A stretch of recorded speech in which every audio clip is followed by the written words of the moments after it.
Y los habitantes de ahí le hablaron de un lago que ellos llamaban Nianza, que tal cual significa lago, pero pues en su idioma se pronunciaba Nianza. Y Speck se anima a investigar este lago, da con este lago que es mucho más enorme que el lago Tanganica. De hecho, este lago es el segundo más grande del mundo, después del lago Mayor que está en Estados Unidos, y Speck lo bautiza como el lago Victoria, porque pues en ese momento todo se bautizaba así, ¿no? Todo lo nuevo que encontrabas era en honor a la reina Victoria.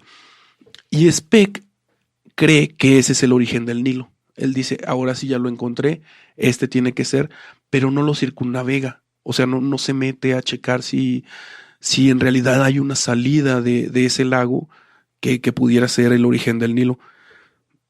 Pero él dice, yo ya la encontré y yo con esta me muero, ¿no? Regresa a donde está Burton y antes de desayunar le cuenta y le dice, ¿sabes qué? Ya encontré yo el origen del Nilo. Así de, lo encontré yo.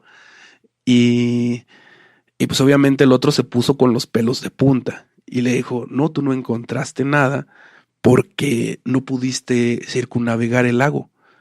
Y el otro dice, no, pero yo creo que es así. O sea, el otro nada más porque él creía que así era, ya con eso argumentaba, ¿no? Y pues empezaron a tener ahí discusión, pero seguían dentro de Somalia. A otra vez a duras penas, de hecho cargados por los porteadores, Burton cargado por los porteadores, regresan hasta la costa. De ahí planean zarpar rumbo a Inglaterra, pero Burton no se podía mover todavía, por lo que Speck se adelanta, pero hacen un acuerdo. Burton le dice, ¿sabes qué? Vas a llegar antes que yo, pero no te me adelantes. Los dos vamos a llegar a la Sociedad Geográfica y los dos les vamos a platicar lo que descubrimos y nuestras conclusiones. Y pues obviamente Speck lo que hace al llegar a Inglaterra, al llegar 15 días antes que Burton, lo primero que hace es ir a la Sociedad Geográfica y decirles, ya encontré el origen del Nilo. O sea, lo traiciona a la gacha, pero, o sea, de muy malas maneras. Y, y lo que hacen los ingleses es aplaudirle, porque le dicen, no, sí, o sea, tú lo descubriste, le dan todo el mérito a él, le dan también todas las ganancias. Y cuando Burton llega y le cuentan todo esto, de que él ya tiene toda la fama, de que ya le dieron a él los honores de haber sido quien descubrió el origen del Nilo, pues este cuate monta en cólera y empieza a decirles, no, ¿por qué le van a creer si este cuate ni siquiera se metió al lago? O sea, no encontró ninguna salida y ustedes ya le están creyendo. Y hubo otros científicos más que apoyaron a Burton. Entonces, Speck lo que hace es convencer otra vez a la Sociedad Geográfica que le financie una nueva expedición y se va otra vez a buscar el origen del Nilo. Ahora, él cuando va en esta segunda expedición, sí logra encontrar el origen del Nilo, de hecho. Llega, ya no da tanta vuelta, se va directo al lago Victoria y al final logra encontrar unas cataratas que les llama las Ripon Falls en honor a George Robinson, que fue primer marqués de Ripon, que fue el miembro que más lo apoyó de la Real Sociedad Geográfica. Entonces, en honor a él, nombra estas cataratas, regresa a Inglaterra porque pues necesita avisarles, ¿no? Decirles que ya pues que ya había encontrado el origen del Nilo. Y Burton sigue sin creerle y lo está esperando ahí y cuando llega se supone que va a haber una discusión que es acerca de si había encontrado o no las cataratas, perdón, el origen del Nilo, pero un día antes, justo un día antes que iba a ser esta discusión, le llamaron el duelo del Nilo, y iba a ser el 16 de septiembre de 1864. Entonces, el 16 de septiembre ya lo estaba esperando Burton en la Asociación Británica para el Progreso de la Ciencia, que era donde se iba a hacer esta discusión, y Speck no llega. Y no llega, y a las pocas horas les avisan que había muerto por un accidente de caza, que se había disparado. Entonces, Burton cancela el discurso que iba a dar, obviamente, y hay una carta que le manda un amigo donde le dice, con este accidente que acaba de pasar, la gente más amable va a creer que es un accidente y la gente más despiadada va a creer que yo lo maté. Y pues sí, obviamente con toda la fama que tenía Burton, pues sí hubo un montón de gente que lo acusó de haberlo asesinado. Y pues al final sí se hizo una investigación y se declaró inocente a Burton porque no coincidía en los lugares y se le exoneró de cualquier duda, pero esta discusión no se llegó a dar y Speck al final no pudo comprobar lo que sí descubrió. En realidad sí descubrió el origen del Nilo. Esta vez el héroe, el protagonista de este capítulo, no ganó en esa contienda. Mira, yo estuve a lo mejor y te estaba viendo, Pepe, a los ojos directamente.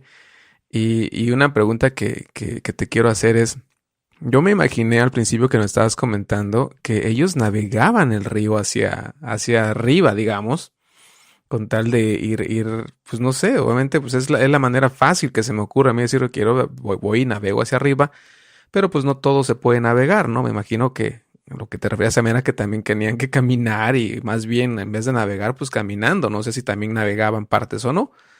Pero esa era una que me imagino que yo solito me lo aclaré, decir, pues no es navegando, por eso llegas a un lago y pues darle toda la vueltota, pues a lo mejor dices, no inventes, no estaba viendo que uno de los lagos está súper grande, no sé cuántos mil y tantos mil metros cuadrados o kilómetros cuadrados o algo por el estilo, o sea, no era tan fácil decir, déjame le doy una vueltecita a ver si no hay otra cosa. Déjame echar una nadada.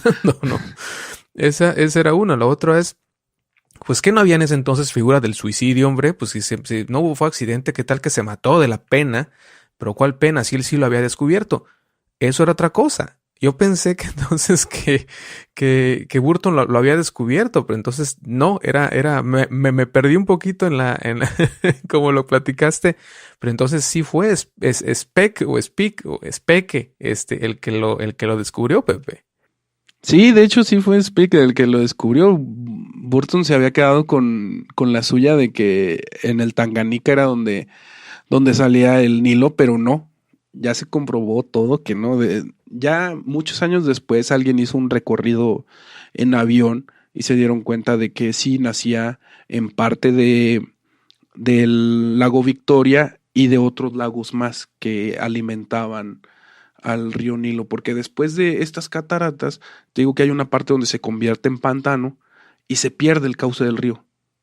Y después aparece otra vez el cauce, no me preguntes bien cómo, pero te digo, no es algo, no es una cosa lineal que se pueda seguir muy bien. Y hasta que no hubo la aviación fue que se pudo comprobar bien esto. Hacerlo como lo hacían ellos, a pie o a lomo de animales o cargados por otras personas, sí era cosa complicada. Ah, y el detalle, ya ves que te dije que Ptolomeo tenía razón, porque estos lagos son alimentados por las nieves perpetuas que hay en unas montañas que también son llamadas ahora las montañas de la luna. Entonces al final Ptolomeo tenía razón. Pero a ver, no, espera. Ptolomeo lo dijo antes de que le pusieran las montañas de la luna. Él le puso el nombre. Él le puso el nombre y en un futuro, bueno, pero ¿se refería a las montañas, Pepe? ¿O ese cuate sí se refería a las lunas? No. Él se refería a esas montañas porque los griegos ya tenían noticias de que había montañas con hielo dentro del continente africano. O sea, los griegos también ya sabían que la Tierra era redonda y sabían, no me extraña que tuvieran noticias de eso también. Ok, entonces fue una manera muy romántica de llamarle a las montañas, que eran blancas, y probablemente la blanca, como la luna es blanca, y casi también, ¿qué tal que hubiera encontrado queso y la luna no es de queso? Pero en fin, eso ya es otra historia. Bueno, entonces así es como se le conocen entonces, sí, Pepe, las montañas de la luna el día de hoy. Sí, tienen otro nombre, pero ese sí te lo quedo a deber. Hay una película que se llama así, Las montañas de la luna, y te habla, bueno, te cuentan la discusión y todo este problema que hubo entre Burton y Speck, que es acerca del origen del Nilo, y está un poco novelizada, pero está muy entretenida y también está en YouTube. En la página de Analógicos también les voy a dejar el enlace para esa porque también está muy, muy entretenida.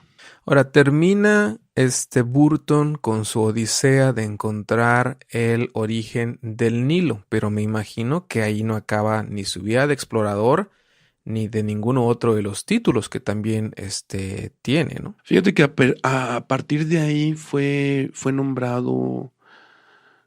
perdón, se me olvidó contarte otra cosa. Antes de hacer su viaje a el Nilo, a buscar el origen del Nilo, conoció a la que después era su esposa y se comprometieron antes de salir en este viaje, y su esposa es de origen, bueno, es de una familia adinerada, pero eran católicos.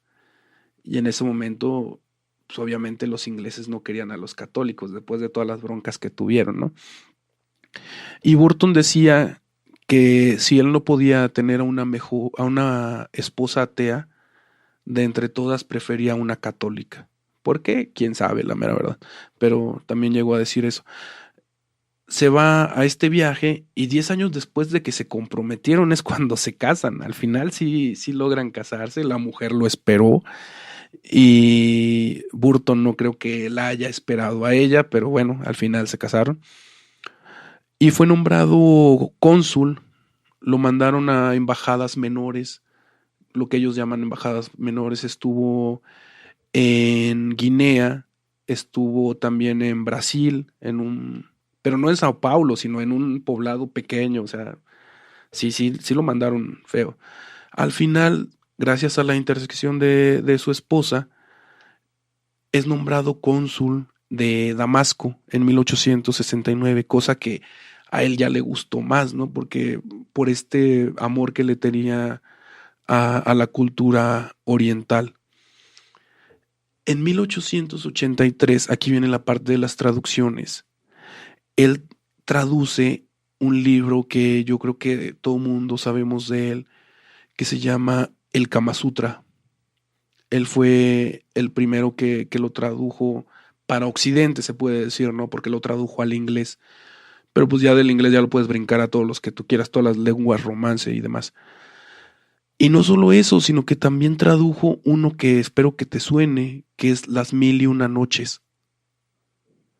Y, o sea, ya nada más yo creo que con el de Las Mil y Una Noches no tenemos con qué pagarle a este cuate. Ya todo lo demás es, no sé, o sea, la historia de Las Mil y Una Noches es universal y gracias a él se conoce de este lado, ¿no? Al final terminaría siendo traducido, yo creo, esa historia de Las Mil y Una Noches. Si no es por él, hubiese sido por alguien más, pero qué bueno que lo hizo. Y tradujo otros libros más, perdón, ese me fue el nombre del otro libro, también es algo famoso. Ahora, durante este tiempo, no creas que él, ya siendo una persona mayor, dijo, me voy a quedar quietecito, ya que le ando buscando. Pues la verdad no, como tenía problemas de dinero, antes de que lo nombraran cónsul de Damasco, también se embarcó en una aventura para ir a buscar, iba a buscar oro al Congo, lo cual no le cuajó, también fue atacado y perdió más dinero. Cuando fue a buscar este oro ya tenía 66 años. O sea, no era